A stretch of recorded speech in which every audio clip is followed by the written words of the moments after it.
So today, Dr. Wong is going to give her presentation entitled Unveiling Opportunities for Precision Therapeutics in Liver Cancer through Understanding the Immune Microenvironment. And I'm acting as the moderator today. So it's rather not very formal symposium. Let's say it's quite informal. And let me introduce yourself if you allow me. So, Dr. Wong obtained her Bachelor of Science in Microbiology and Immunology from the University of British Columbia in Canada, and she continued her education in Master of Science degree in Biotechnology from Hong Kong University of Science and Technology, and continued directly with PhD degree in Cancer Biology, again from the University of Hong Kong. Dr. Carmen Wong received a Croucher Foundation Fellowships in 2009, if I'm correct, and she obtained her postdoctoral training at the Johns Hopkins University in the United States under the direct supervision of Professor Benza. So he's a famous professor who discovered the hypoxia-inducible factor 1 alpha, right? Currently, Dr. Carmen Wong is an associate professor at the Department of Pathology of University of Hong Kong, where she leads her cancer biology lab at the Faculty of Medicine. So her current main research focuses on the molecular dysregulation and metabolic programming of liver cancer. And then she's interested also in identifying novel prognostic indicators and molecular targets in liver cancer. And I check also that your scientific contribution is excellent. So far, you're young, but you have already H index of 42 and more than 7,000 citations. And then your research article, her research article had been published in PNAS, Gastroenterology, Pathology, Clinical Risk Cancer Research, and also Journal of Clinical Investigations. So I'm not going to take more of your time, Dr. Wong. So please, the time is yours. Okay. Thank you so much for the invitation again, and also for the kind introduction. So today, okay, I'll just press the share screen. Okay. So you're seeing my screen, all right, on your side? Yes, Okay. we do. Yeah. Okay, I'll try to set up a pointer. Right. Yeah, thank you. So I work on liver cancer. It's been a while since my PhD study. So today I'd like to share with you my work on identifying opportunities for precision therapeutics in liver cancer and through understanding the immune microenvironment. Okay, so I work on hepatocellular carcinoma, HCC. Is the major primary liver cancer. And we all know that HCC is a very lethal disease. It ranks the third most lethal cancer worldwide, and close to 1 million cases, new cases diagnosed every year. And however, the prognosis remains to be extremely poor. Less than 10% of patients can survive over 5 years. And currently, we only have less than 10 FDA-approved drugs for advanced HCC patients. And unfortunately, 50% of HCC patients are Chinese. So we are actually at a very strategic location in the world to study this global prevalent disease. So this is a timeline summarizing the key FDA-approved treatments for HCC.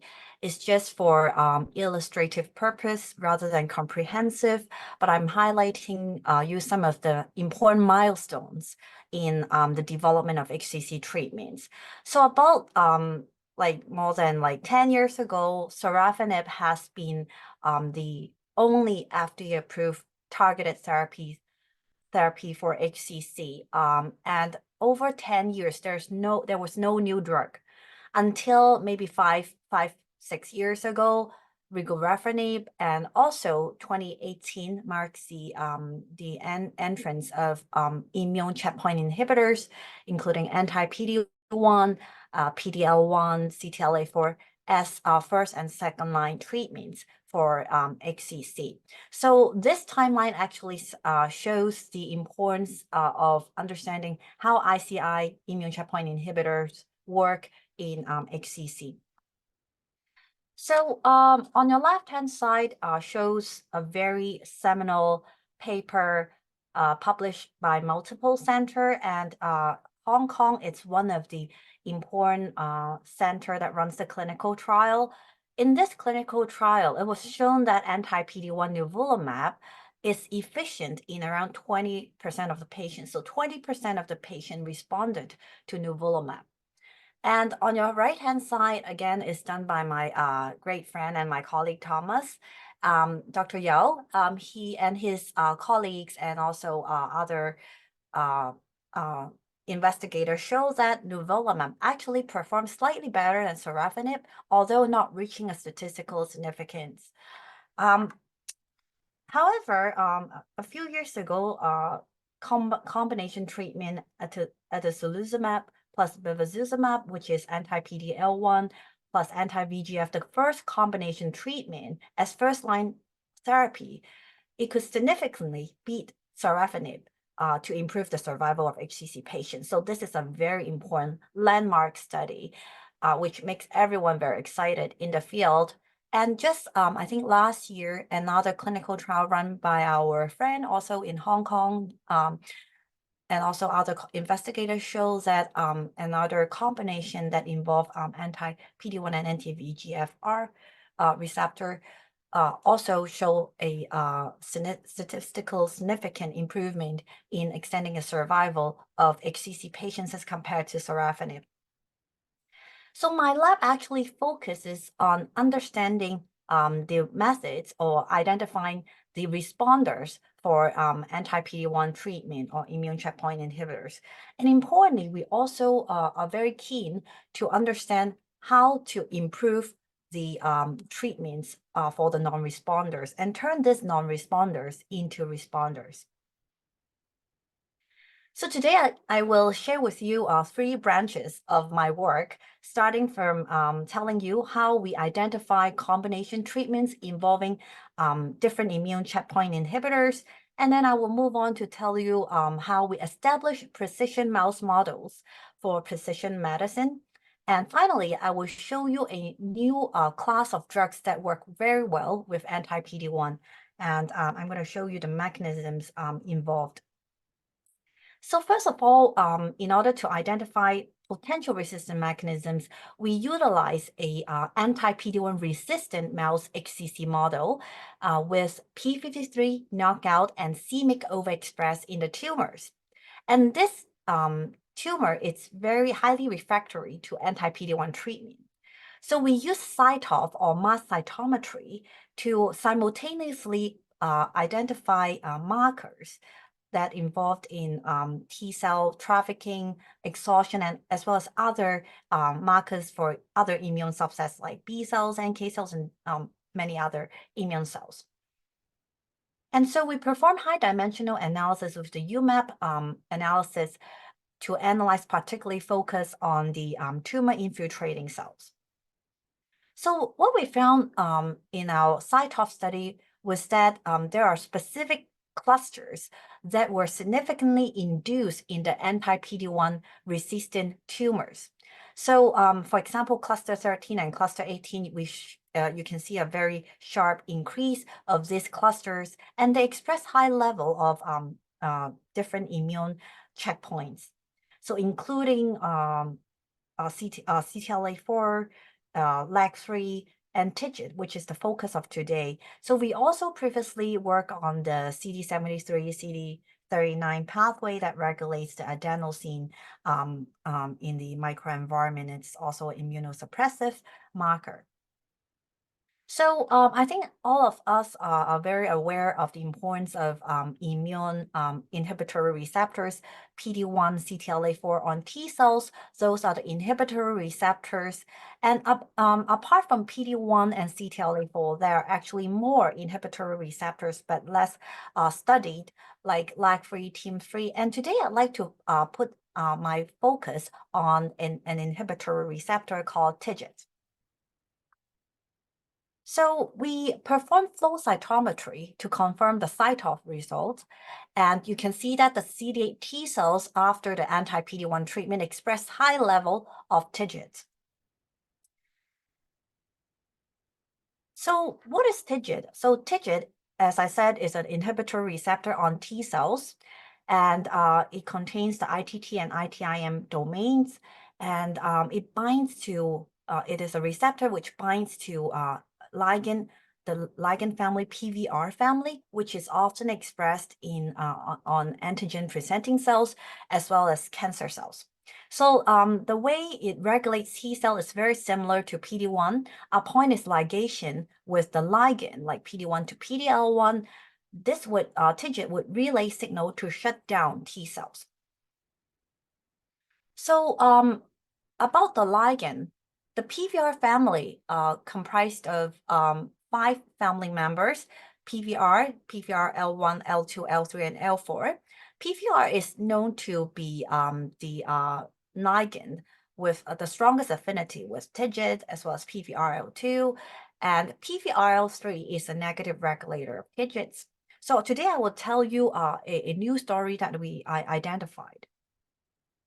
So in our story, we found that PVRL1 actually is the ligand that is overexpressed in human HCC, both at the mRNA as well as at the protein level.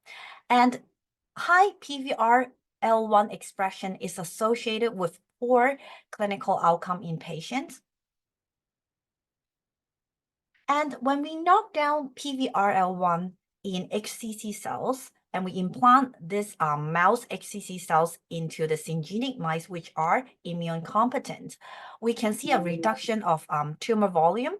At the same time, we saw a restoration of T cell infiltration to the tumor. And to further confirm the function of PVRL1, we try to again use the knock down PVRL1 cell line, HCC cell line, and we co-culture with CD8 T cells. So we can see that HCC cells, the control cells, could significantly suppress CD8 T cells when they are co-cultured.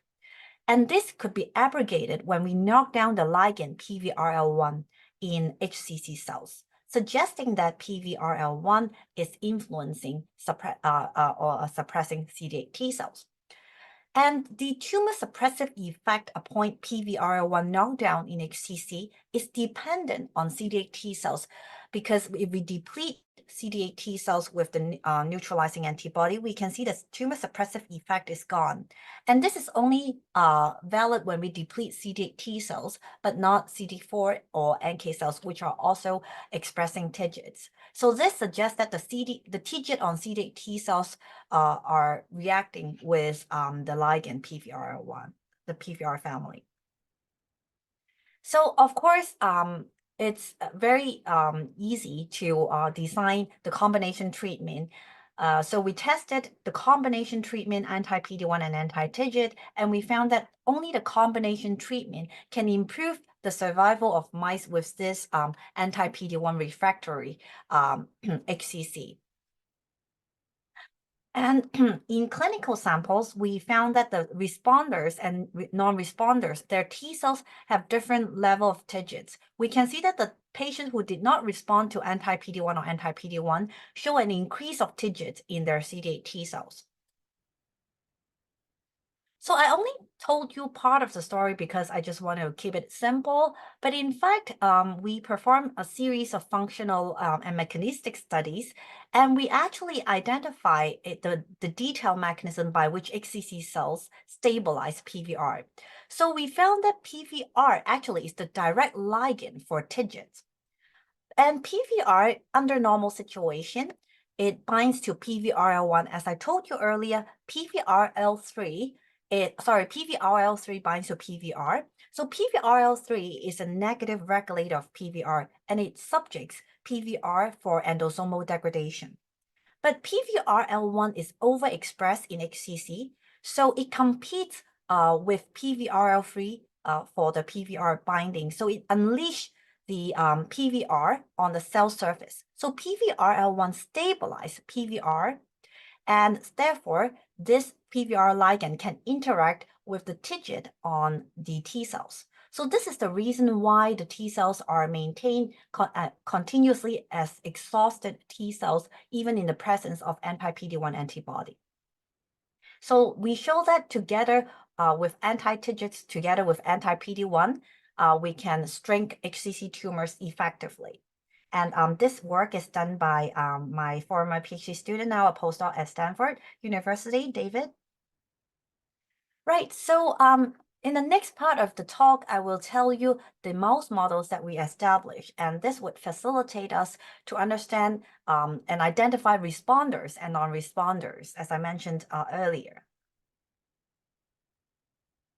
So before I go on to talk about the immune landscape, I would like to talk about the genetic landscape of HCC. So this is a very famous summary done by Professors Jessica Sutman and others.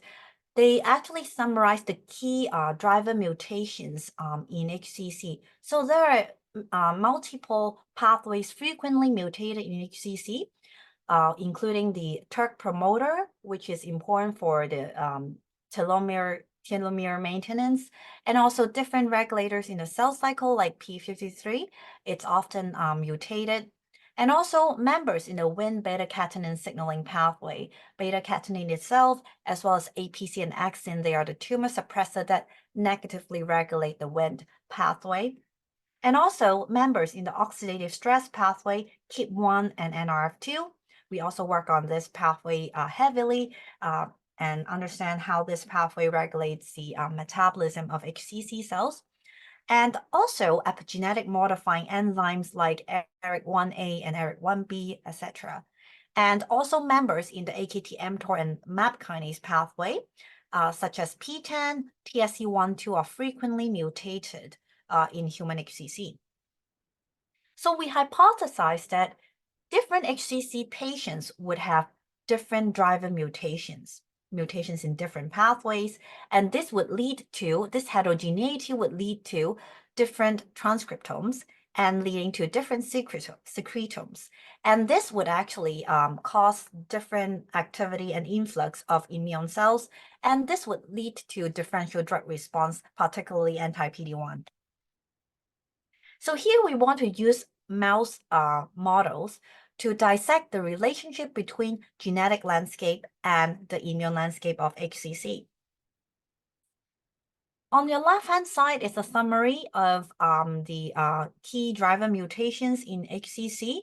So this is from TCGA, and it includes more than 400 HCC patients. And you can see that in a lot of cases, we can see over 60% of the cases, we can see c-MYC amplification. And this is co-occurring with the mutations in different tumor suppressor genes like p53, PTEN, TSC1/2, KEAP1, and APC. Those are involved in the pathways that I just told you. And on your right-hand side shows the cybersort analysis. So you can see that different driver gene mutations are associated with different level of CD8 T cell infiltration. So to give you some example, for example, p53 mutated tumors often associated with fewer number of CD8 T cells as compared to, for example, KEAP1 mutation. This is in the oxidative stress pathway, and this is in the cell cycle regulated pathway. So in order to mimic the genetic composition in HCC, human HCC, we developed the hydrodynamic TELVing injection model involving somatic genome editing in the mouse liver. So we injected a large volume of plasmids, genome editing plasmids, into the liver using hydrodynamic TELVing injection. Because of the high pressure, the genome editing plasmids enter the liver in a retrograde manner, pushing the hepatocytes to take up the genome editing plasmids, causing the transformation of hepatocytes, developing HCC. So we can actually use this system. This system involves the Sleeping Beauty system, where we can introduce any of the oncogene with this transposon system, and we can use the CRISPR-Cas9 system to knock out any tumor suppressor genes, and we can create a large library involving different combinations of driver gene mutations. And on your right-hand side, I show you some of the representative mouse models that we established, mouse HCC models. And we can clearly see the histology. They are HCC tumors.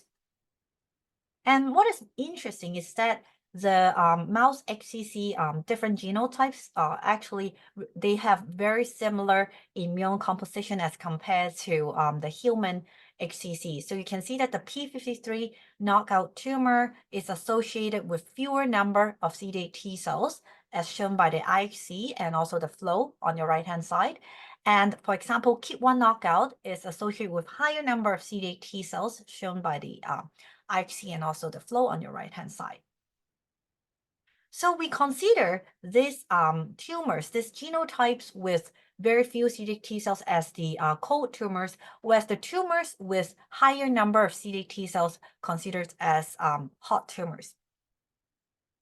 What is interesting is that most of the cold tumors are not responsive to anti-PD-1 treatment, whereas the hot tumors illustrated by KIT1 knockout, they are very responsive to anti-PD-1 monotherapy. So we zoom in into the T cells.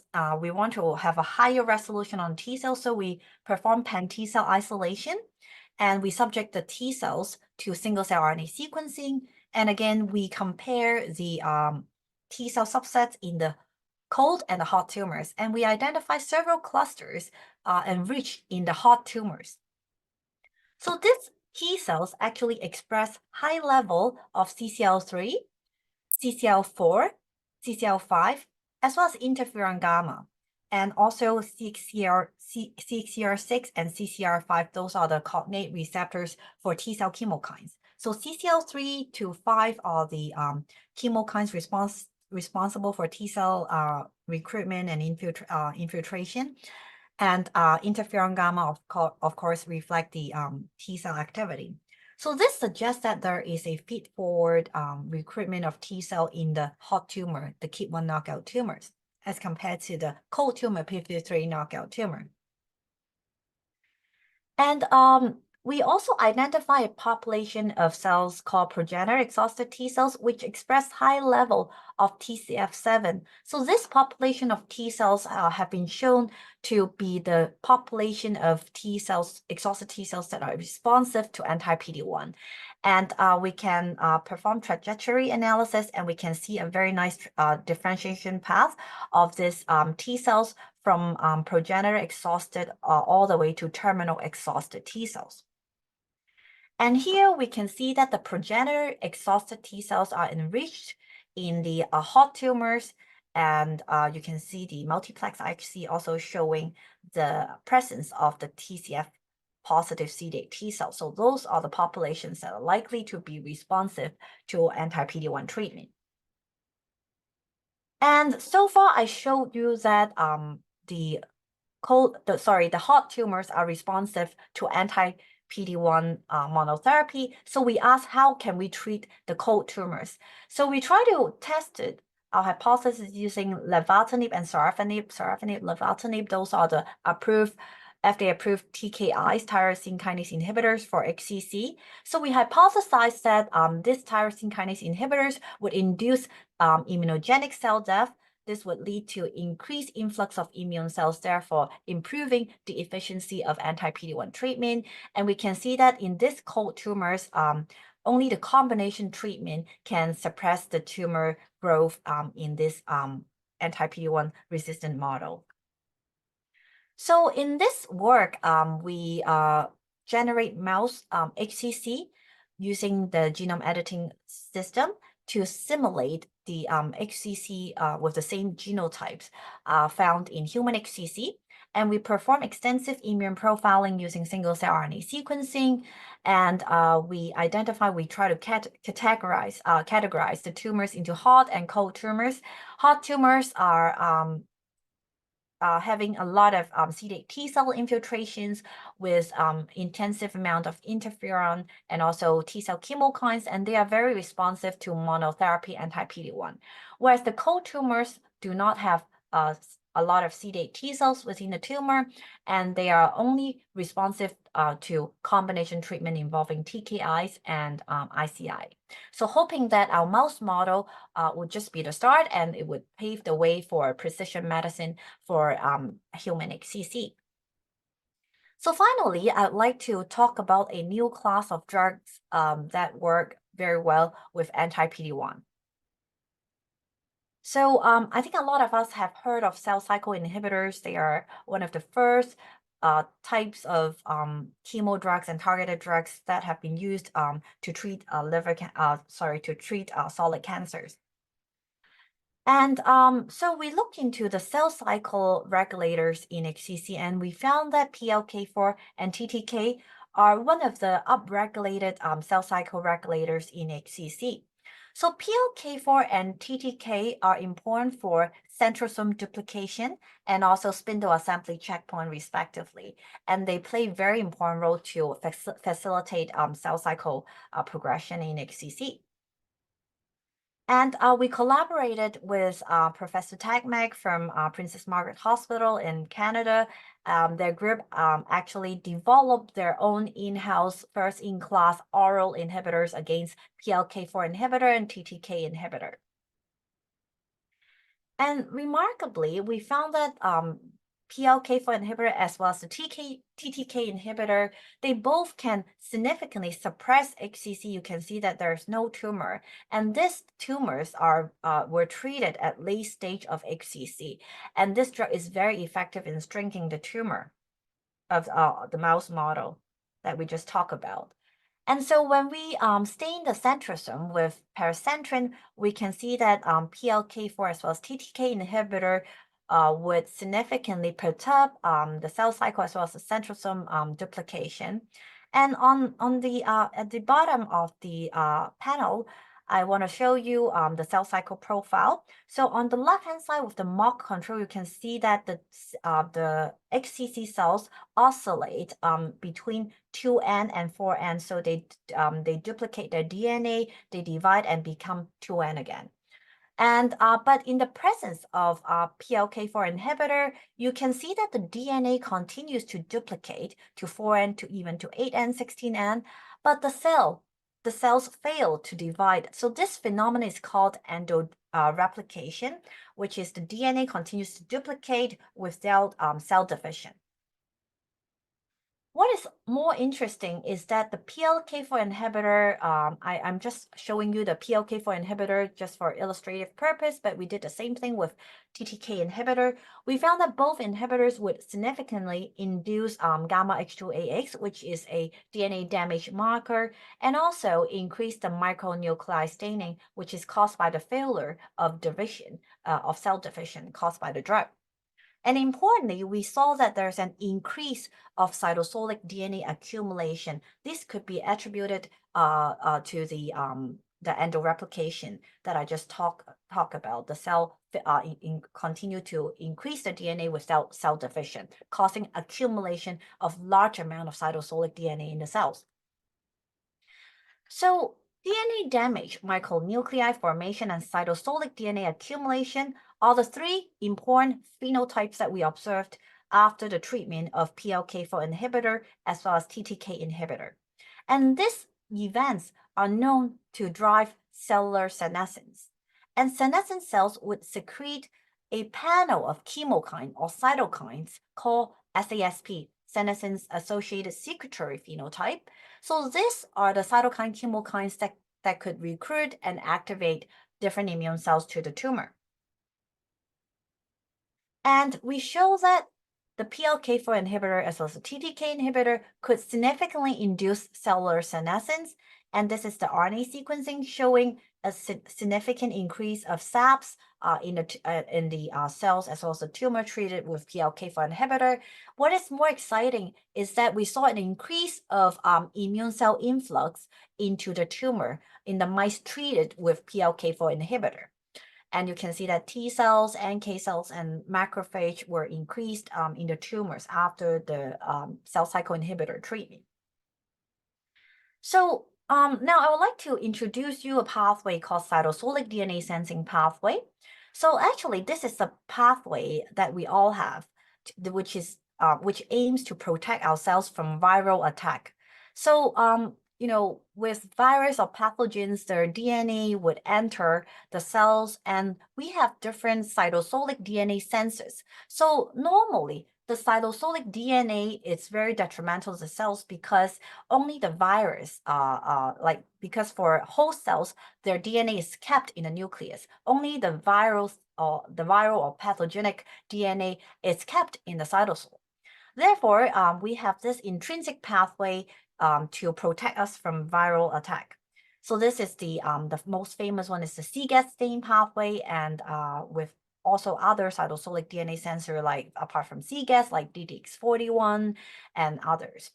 And when the cytosolic sensor binds to the cytosolic DNA, it would relay signal to activate stain, and stain would activate TBK. This would activate the transcription factor NF-kappa B and IRF. So this transcription factor would enter the nucleus and drive the transcription of SASP as well as type 1 interferon. So then we can protect the host from this viral attack by secreting interferon or other chemokines, cytokines that would attract the immune cells to clear the infected cells. But interestingly, we found that these two cell cycle inhibitors, because they messed up the DNA duplication and also the cell division and also increased DNA damage, this together and also the micronuclei would activate the stain pathway accidentally. So this is a secondary effect that we didn't expect. So here we show that the PLK4 as well as the TTK inhibitor would activate stain because we saw an increase of phosphorylated stain as well as phosphorylated ILF3, which is the transcription factor that I talked about. So we try to knock down different component in the stain or the cytosolic sensing pathway. We can see that the PLK4 inhibitor could significantly induce the expression of SAPS gene. This is CCL2 as a representative. And we can see that this could be abrogated when we knock down any component of the stain pathway, like the DNA, cytosolic DNA sensor, the stain, and also the transcription factors, RF, and also REL-A, which is a component of the NF-kappa B complex. And interestingly, we found that PLK4 inhibitor works well with the anti-PD-1 because it increased immune cell influx into the tumor. And so as the TTK inhibitor, it works well to extend the survival of mice with this very aggressive HCC.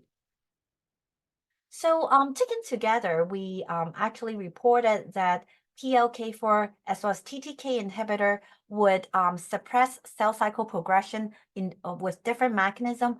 This inhibits the centrosome duplication, causing polyploid, and also TTK inhibitor would cause erroneous chromosome and mitotic spindle binding and also causing severe DNA damage.